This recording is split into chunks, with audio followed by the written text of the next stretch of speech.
இலங்கை அதிபர் தேர்தலில் தேசிய மக்கள் சக்தி கூட்டணியின் அனுராகுமார திஸநாயக்க வெற்றி பெற்றுள்ளார். முதல் சுற்று முடிவில் அனுராகுமார திஸநாயக்க முன்னிலையில் இருந்த நிலையில் எந்த வேட்பாளரும் 50 விழுக்காடுக்கு மேல் வாக்குகளை வாங்காததால் இரண்டாம் விருப்ப வாக்குகளின் எண்ணிக்கை நடைபெற்றது. இதன் முடிவில் தேசிய மக்கள் சக்தி கூட்டணியின் வேட்பாளரான அனுராகுமார திஸநாயக்க வெற்றி பெற்றதாக தேர்தல் ஆணையம் தரப்பில் அறிவிக்கப்பட்டுள்ளது. இந்த வெற்றி குறித்து எக்ஸ் வலைதளத்தில் அனுராகுமார திஸநாயக்க வெளியிட்ட பதிவில், பல நூற்றாண்டுகளாக நாம் கண்டு வந்த கனவு இறுதியாக நனவாகியுள்ளதாக தெரிவித்துள்ளார். இது தனிப்பட்ட மனிதரின் வெற்றி அல்ல என்றும் அனைவரின் முயற்சிக்கும் கிடைத்த வெற்றி என்றும் குறிப்பிட்டுள்ள அனுராகுமார திஸநாயக்க, சிங்களர்கள், தமிழர்கள், இஸ்லாமியர்கள் மற்றும் இதர இலங்கை மக்கள் ஆகியோரின் ஒற்றுமையே இந்த புதிய தொடக்கத்தின் அடித்தளமாகும் என்று தெரிவித்துள்ளார். நாட்டின் 9வது அதிபராக தேர்வாகியுள்ள அனுராகுமார திஸநாயக்கவின் பதவியேற்பு விழா நாளை நடைபெறும் என தெரிவிக்கப்பட்டுள்ளது. செஸ் ஒலிம்பியாட் தொடரில் 2 பிரிவுகளிலும் தங்கம் வென்று இந்திய அணியினர் வரலாற்று சாதனை படைத்துள்ளனர். ஹங்கேரி தலைநகர் புதாபெஸ்டில் நடைபெற்று வரும் 45வது செஸ் ஒலிம்பியாட் ஓபன் பிரிவில் 193 நாடுகளைச் சேர்ந்த வீரர்கள் பங்கேற்ற நிலையில் இந்திய அணி சாம்பியன் பட்டத்தை வென்று அசத்தியுள்ளது. 11வது சுற்றில் ஸ்லோவேனியா அணி வீரர்கள் ஸ்ரீநாத் நாராயணன் தலைமையிலான குகேஷ், பிரக்ஞானந்தா உள்ளிட்டோர் அடங்கிய இந்திய அணியினரை வீழ்த்தியுள்ளனர். இந்த அணியில் அர்ஜுன் எரிகைசி, விதித் குஜராத்தி, பென்டாலா ஹரிகிருஷ்ணா ஆகியோரும் இடம்பெற்றுள்ளனர். ஸ்லோவேனியா வீரர் விளாடிமிர் ஃபெடோசிவை தோற்கடித்து இந்திய இளம் வீரர் குகேஷ் அசத்தலான ஆட்டத்தை வெளிப்படுத்தினார். தொடர்ந்து ஜான் சுபேல்ஜை வீழ்த்தி அர்ஜுன் எரிகைசி பெற்ற வெற்றியின் மூலம் இந்திய அணியினர் தங்கப் பதக்கத்தை வென்றுள்ளனர். இதேபோல் மகளிர் பிரிவில் நடைபெற்ற கடைசி சுற்று போட்டியில் அசர்பைஜான் அணியை வீழ்த்தி இந்திய அணியினர் தங்கப் பதக்கம் வென்றனர். இந்திய வீராங்கனைகள் திவ்யா தேஷ்முக், வந்திகா அகர்வால், ஹரிகா ஆகியோர் தங்கள் அசத்தலான ஆட்டத்தை வெளிப்படுத்தி வெற்றிக்கனியை உறுதியாக்கினர். செஸ் ஒலிம்பியாட் வரலாற்றில் இந்திய அணியினர் 2 பிரிவுகளிலும் தங்கம் வென்றுள்ளது இதுவே முதன்முறையாகும். டெல்லியில் வரும் 27ஆம் தேதி பிரதமர் மோடியை முதலமைச்சர் மு.க.ஸ்டாலின் சந்திக்க உள்ளதாக தகவல் வெளியாகியுள்ளது.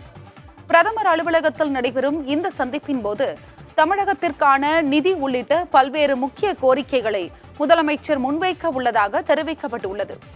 கல்வித்துறை திட்டங்களுக்கான நிதியை விரைந்து விடுவிக்கவும், மெட்ரோ ரயில் திட்டங்களுக்கு நிதி வழங்கவும் வலியுறுத்தி பிரதமர் நரேந்திர மோடியிடம் முதலமைச்சர் மனு அளிக்க உள்ளதாக தகவல் வெளியாகியுள்ளது.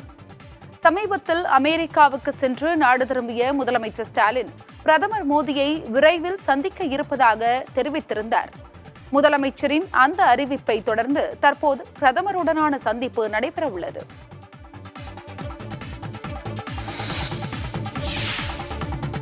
பாரதிய ஜனதா கட்சியில் ஒவ்வொரு தொண்டரும் தலைமை பொறுப்புக்கு வரும் அளவுக்கு வளர்ந்தெடுக்கப்படுவார்கள் என்றும் மத்திய நிதியமைச்சர் நிர்மலா சீதாராமன் தெரிவித்துள்ளார்.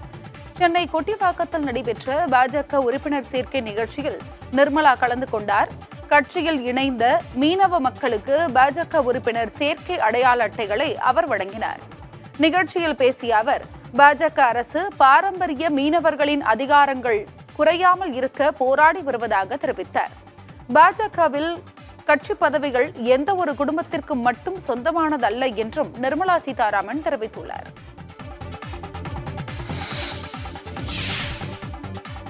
நாங்க பவர்ல இருந்துகிட்டு மோடி ஐயாவோ இல்ல எங்க மாநிலங்கள் எங்கெங்க நம்ம ஆட்சியில இருக்கோமோ அங்கெல்லாம் எங்க குடும்பத்துக்கு தான், எங்க பொண்ணுக்கு தான், எங்க மாப்பிள்ளைக்கு தான், எங்க பிள்ளைக்கு தான் நாங்க பண்றது இல்லைங்க.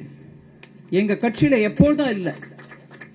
கட்சியை வளர்ப்போம். கட்சினா என்ன? கட்சியில இருக்கக்கூடிய ஒவ்வொரு தொண்டனையும் வளர்ப்போம். அவங்க கிட்ட இருக்கக்கூடிய நல் குணங்களை எடுத்து சொல்லுவோம். அவங்க அதனால தலைவரா வரக்கூடிய அந்த தருணத்தை கூட ஊக்குவிப்போம். அதனால அந்த கட்சியில இவங்க தான் தலைவர் ஆவங்களா, அவங்க தான் ஆவங்களா, இல்ல சில குடும்பத்தை சேர்ந்தவங்க தான் ஆவங்களா, அதெல்லாம் இருக்காது. யாரு வேணாலும் கட்சியில பெரிய இடத்துக்கு வரலாம். எல்லை தாண்டி மீன் பிடித்ததாக இலங்கை அரசால் கைது செய்யப்பட்ட 37 மீனவர்களை மீட்கும் வரை காலவரையற்ற வேலை நிறுத்தத்தில் ஈடுபடுவோம் என்று பூம்புகார் மீனவர்கள் தெரிவித்துள்ளனர். கடந்த 20ஆம் தேதி இரவு செல்லதுரை என்பவருக்கு சொந்தமான விசைப்படகு மற்றும் 4 ஃபைபர் படகுகளில் 43 மீனவர்கள் கடலுக்கு சென்றனர். அப்போது எல்லை தாண்டி மீன் பிடித்ததாக கூறி நெடுந்தீவு அருகே 37 மீனவர்களை இலங்கை கடற்படையினர் கைது செய்தனர். இதனைத் தொடர்ந்து படகுகள் மூலம் தப்பி வந்த 6 மீனவர்கள் இந்திய எல்லைக்குள்தான் பிடித்ததாக அதிகாரிகளிடம் தெரிவித்துள்ளனர். இந்நிலையில் சிறைபிடிக்கப்பட்ட மீனவர்களை பாதுகாப்பாக மீட்டுத் தர உறவினர்கள் வலியுறுத்தியுள்ளனர்.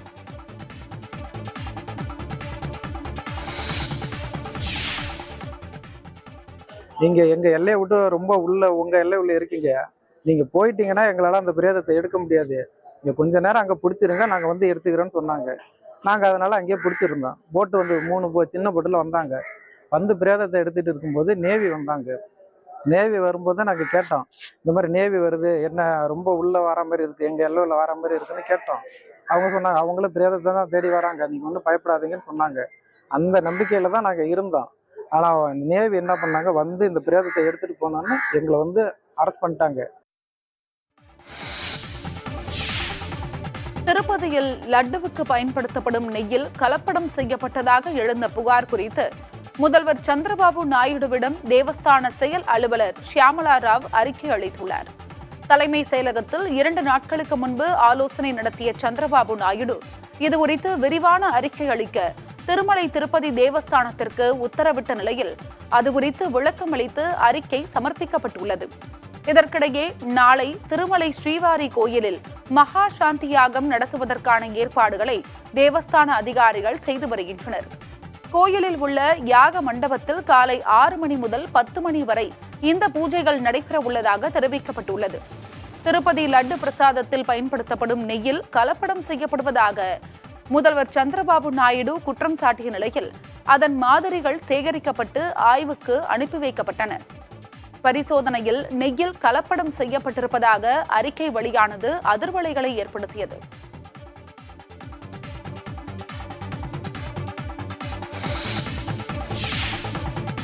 திருப்பதி லட்டு விவகாரத்திற்கு கண்டனம் தெரிவித்து ஆந்திர முன்னாள் முதலமைச்சர் ஜெகன்மோகன் இல்லத்திற்கு முன்பு பாஜக இளைஞர் அமைப்பினர் போராட்டத்தில் ஈடுபட்டனர்.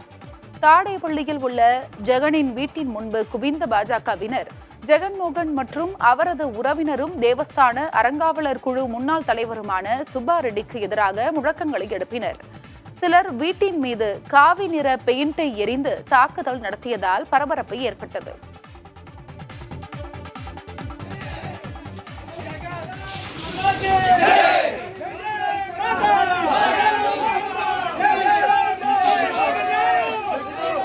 ஜெகன்மோகனின் ஆட்சியின் போது திருப்பதி லட்டு தயாரிக்கப்படும் நெய்யில் விலங்கு கொழுப்பு உள்ளிட்டவை கலப்படம் செய்யப்பட்டிருப்பதாக ஆய்வு முடிவுகள் வெளியாகியிருந்தன. சில மாதங்களுக்கு முன்பு எடுக்கப்பட்ட ஆய்வு முடிவுகளை அண்மையில் முதலமைச்சர் சந்திரபாபு நாயுடு வெளியிட்டதை அடுத்து திருப்பதி லட்டு விவகாரம் நாடு முழுவதும் பேசுபொருளாக மாறியுள்ளது.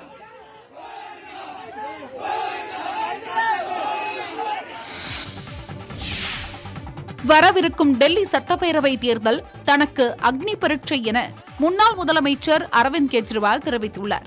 டெல்லி ஜந்தர் மந்தரில் மக்கள் நீதிமன்றம் என்ற பெயரில் நடைபெற்ற மாநாட்டில் கெஜ்ரிவால் பங்கேற்று பேசினார். அப்போது டெல்லியில் ஆம் ஆத்மி கட்சி கடந்த 10 ஆண்டுகளில் நேர்மையான ஆட்சி நடத்தி வருவதாக குறிப்பிட்டார். மக்களுக்கு மின்சாரம், குடிநீர், மருத்துவம் இலவசமாக வழங்கப்படுவதாக அவர் தெரிவித்தார். ஆம் ஆத்மி கட்சியை வீழ்த்த அவர்களை நேர்மையற்றவர்களாக சித்தரிக்க விரும்பி பிரதமர் நரேந்திர மோடி ஒவ்வொருவரையும் சிறையில் அடைக்க சதித்திட்டம் தீட்டியதாக விமர்சித்தார். தாம் திருடனாக இருந்திருந்தால் இலவச மின்சாரம், பள்ளிகள் கட்டியதில் ஊழல் செய்திருக்க முடியும் என்று குறிப்பிட்டார். பாரதிய ஜனதா 22 மாநிலங்களில் ஆட்சியில் இருப்பதை சுட்டிக்காட்டிய கெஜ்ரிவால் அந்த மாநிலங்களில் எங்கும் இலவச மின்சாரம் இல்லை என சுட்டிக்காட்டினார். தன்னை நேர்மையற்றவன் என நினைத்தால் தனக்கு வாக்களிக்க வேண்டாம் என்றும் கெஜ்ரிவால் கேட்டுக்கொண்டார். ஐபோன் 16 ப்ரோ மாடல்கள் அறிமுகம் செய்யப்பட்ட முதல் நாள் விற்பனை 25% அதிகமானதாக தெரிவிக்கப்பட்டுள்ளது. முந்தைய ஆண்டை ஒப்பிடும்போது ஐபோன் 16 மற்றும் ஐபோன் 16 பிளஸ் மாடல்கள் அறிமுகம் செய்யப்பட்ட போது முதல் நாளில் 20% விற்பனை அதிகமாக இருந்துள்ளது. தற்போது அறிமுகம் செய்யப்பட்டுள்ள ஐபோன் 16 ப்ரோ மாடல்களின் விற்பனை அதைவிட அதிகமாக இருந்துள்ளது. இந்தியாவில் ஐபோன் விற்பனை தொடர்ந்து அதிகரித்து வரும் நிலையில் ஐபோன்கள் விற்பனை 1.2 கோடியை விரைவில் எட்ட இருப்பதாக அதன் அதிகாரிகள் தெரிவித்துள்ளனர். கடந்த நிதியாண்டில் நாட்டில் ஐபோன் விற்பனை 67,000 கோடி ரூபாய் அளவுக்கு இருந்ததாகவும் இது அதற்கு முந்தைய ஆண்டை விட 35% அதிகம் என்றும் தெரிவிக்கப்பட்டுள்ளது. வேள்பாரி நாவலில் உள்ள முக்கிய காட்சிகளை படங்களில் பயன்படுத்துவதற்கு இயக்குனர் சங்கர் எதிர்ப்பு தெரிவித்துள்ளார்.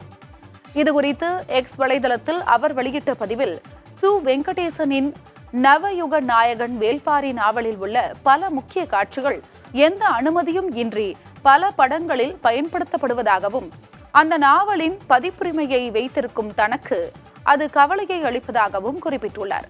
சமீபத்தில் வெளியான ஒரு திரைப்படத்தின் ட்ரெய்லரில் நாவலின் முக்கிய காட்சி பயன்படுத்தப்பட்டிருப்பது மிகுந்த வேதனை அளிப்பதாக குறிப்பிட்ட இயக்குனர் சங்கர், திரைப்படங்கள், வெப் சீரிஸ் மற்றும் இதர ஊடகங்களில் இந்த நாவலின் காட்சிகளை பயன்படுத்துவதை தவிர்க்க வேண்டும் என்று கேட்டுக்கொண்டுள்ளார். படைப்பாளிகளின் உரிமைகளை மதிக்க வேண்டும் என வேண்டுகோள் விடுத்துள்ள சங்கர், அதை மீறி காட்சிகளை பயன்படுத்தினால் சட்ட ரீதியிலான நடவடிக்கையை எதிர்கொள்ள நேரிடும் என்று எச்சரிக்கை விடுத்துள்ளார். ஜூனியர் NTR நடிப்பில் உருவாகியுள்ள தேவாரா படத்தின் ட்ரெய்லரில் வேள்பாரி நாவலின் காட்சிகள் இடம்பெற்றிருந்ததாக கூறப்பட்ட நிலையில் இயக்குனர் சங்கர் அதை மறைமுகமாக குறிப்பிட்டு எச்சரிக்கை விடுத்துள்ளார்.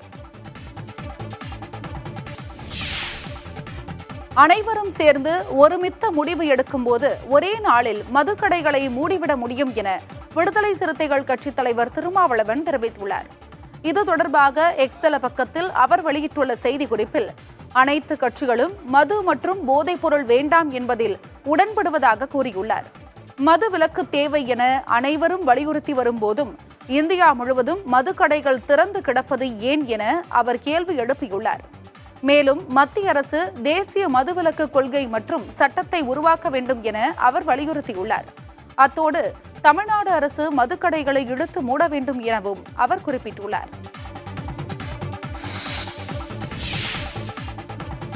சென்னையின் குடிநீர் தேவைக்காக ஆந்திராவின் கண்டலேறு அணையில் இருந்து திறக்கப்படும் நீரின் அளவு 1200 கனஅடியாக அதிகரிக்கப்பட்டுள்ளது. சென்னை மக்களின் தாகம் தீர்ப்பதற்காக தமிழ்நாடு, ஆந்திர அரசுகள் இடையிலான தெலுங்கு கங்கா ஒப்பந்தப்படி ஆண்டுதோறும் ஜனவரி முதல் ஏப்ரல் மாதம் வரை 4 TMC, ஜூலை முதல் அக்டோபர் மாதம் வரை 8 TMC என மொத்தம் 12 TMC தண்ணீர் வழங்கப்பட வேண்டும். அந்த வகையில் நடப்பு பருவத்திற்கான தண்ணீரை திறப்பதில் ஒருபுறம் ஆந்திர அரசு காலதாமதம் செய்தது. மறுபுறம் பூண்டி ஏரியில் மதகுகள் மாற்றம் உள்ளிட்ட சீரமைப்பு பணிகள் மேற்கொள்ளப்பட்டன. இந்த பணிகள் நிறைவடைந்ததை தொடர்ந்து தமிழ்நாடு நீர்வளத்துறையினர் ஆந்திர பொதுப்பணித்துறைக்கு கடிதம் எழுதினர். இதன் பேரில் கடந்த 19ஆம் தேதி ஆந்திராவின் கண்டலேறு அணையில் இருந்து வினாடிக்கு 500 கனஅடி வீதம் தண்ணீர் திறக்கப்பட்டது. இதன் தொடர்ச்சியாக தமிழ்நாட்டுக்கு திறக்கப்படும் நீரின் அளவை வினாடிக்கு 1200 கனஅடியாக ஆந்திர பொதுப்பணித்துறையினர் அதிகரித்துள்ளனர். கண்டலேறுவில் திறக்கப்பட்ட தண்ணீர் திங்கட்கிழமை காலை தமிழக எல்லையான 0 பாயிண்டிற்கு வந்து சேரும் என தெரிவிக்கப்பட்டுள்ளது. கடலூரில் மீன்களின் விலை உயரவில்லை என வியாபாரிகள் தெரிவித்தனர். புரட்டாசி மாதத்தில் காய்கறி விலை உயரும் என கூறப்படும் நிலையில் சீராக உள்ளதாக அந்த பகுதி வியாபாரிகள் தெரிவித்தனர். மக்கள் விரதம் இருப்பதால் அதிக அளவில் காய்கறிகளை வாங்கி செல்வதாகவும் அவர்கள் கூறினர். இதனிடையே புரட்டாசி மாதத்தில் அதிகம் பேர் பெருமாளுக்கு விரதம் இருப்பதால் அசைவ உணவுகளை தவிர்ப்பார்கள். ஆனால் கடலூர் மீன்பிடி துறைமுகத்தில் மீன் விற்பனை முதலில் சற்று சுணக்கமாக இருந்தது. பின்னர் அசைவ பிரியர்களின் கூட்டம் நிரம்பி வழிந்தது என்று அவர்கள் தெரிவித்துள்ளனர். வஞ்சிரம் உள்ளிட்ட மீன்களின் விலை உயராததால் வியாபாரம் சூடுபிடித்தது. சென்னையை ஒப்பிடும்போது கடலூரில் காய்கறி விலையும் மீன் உள்ளிட்ட இறைச்சி விலையும் சீராக இருந்தது.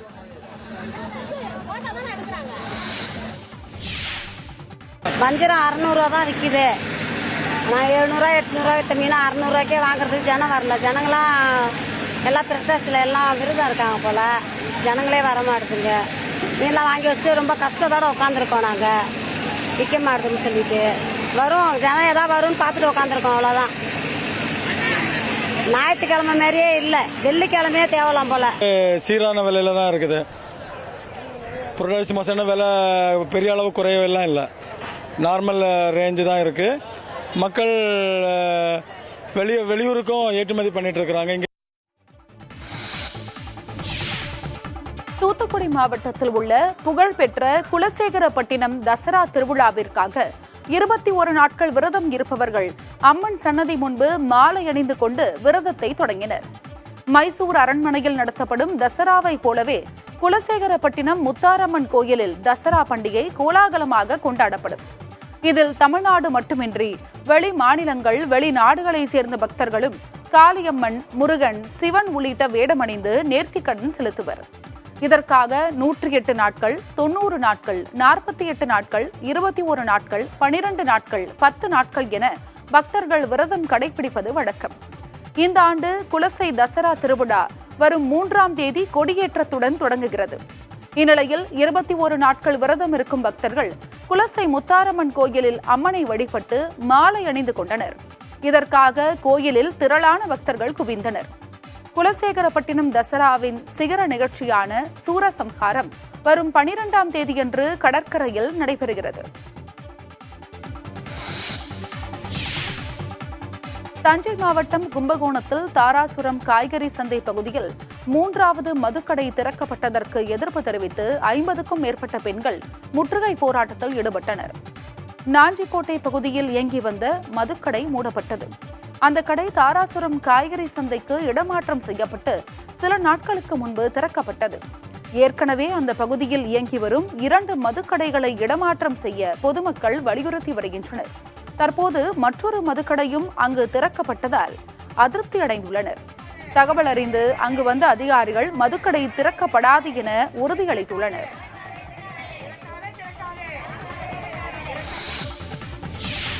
திருப்பத்தூர் அருகே மின்வேலியில் சிக்கி 3 பேர் உயிரிழந்த விவகாரத்தில் வனத்துறை மற்றும் மின்வாரியம் விசாரணை நடத்தி வருகிறது. பெருமாப்பட்டு பகுதியில் உள்ள காளியம்மன் கோயில் அருகே முருகன் என்பவருக்கு சொந்தமான நிலத்தில் அமைக்கப்பட்டிருந்த மின்வேலியில் சிக்கி சிங்காரம், லோகேஷ், கரிபிரான் ஆகிய 3 பேர் உயிரிழந்தனர். இதுகுறித்து அறிந்த காவல்துறையினர் மூவரின் உடலை மீட்டு விசாரணையை தொடங்கினர். அப்போது மூவரும் ஏலகிரி மலைப்பகுதியில் வேட்டையாட சென்று திரும்பியபோது மின்வேலியில் சிக்கி உயிரிழந்தது தெரியவந்தது. அவர்கள் எடுத்து சென்ற நாட்டு துப்பாக்கியையும் காவல்துறையினர் பறிமுதல் செய்தனர். சட்டவிரோதமாக மின்வேலி அமைக்கப்பட்டிருந்தது கண்டறியப்பட்டது. அதன்படி அந்த இடத்தை குத்தகைக்கு எடுத்து விவசாயம் செய்து வந்த நீதி என்பவரை காவல்துறையினர் கைது செய்தனர். மின்வேலி எப்படி அமைத்தனர், எங்கிருந்து மின்சாரம் கொண்டு வந்தனர் என்று மின்வாரிய அதிகாரிகளுடன் இணைந்து சோதனையிட்டனர். இதேபோல் சட்டவிரோதமாக வேறு எங்கும் மின்வேலி அமைக்கப்பட்டுள்ளதா என்றும் வனத்துறையினர் சோதனையிட திட்டமிட்டுள்ளனர்.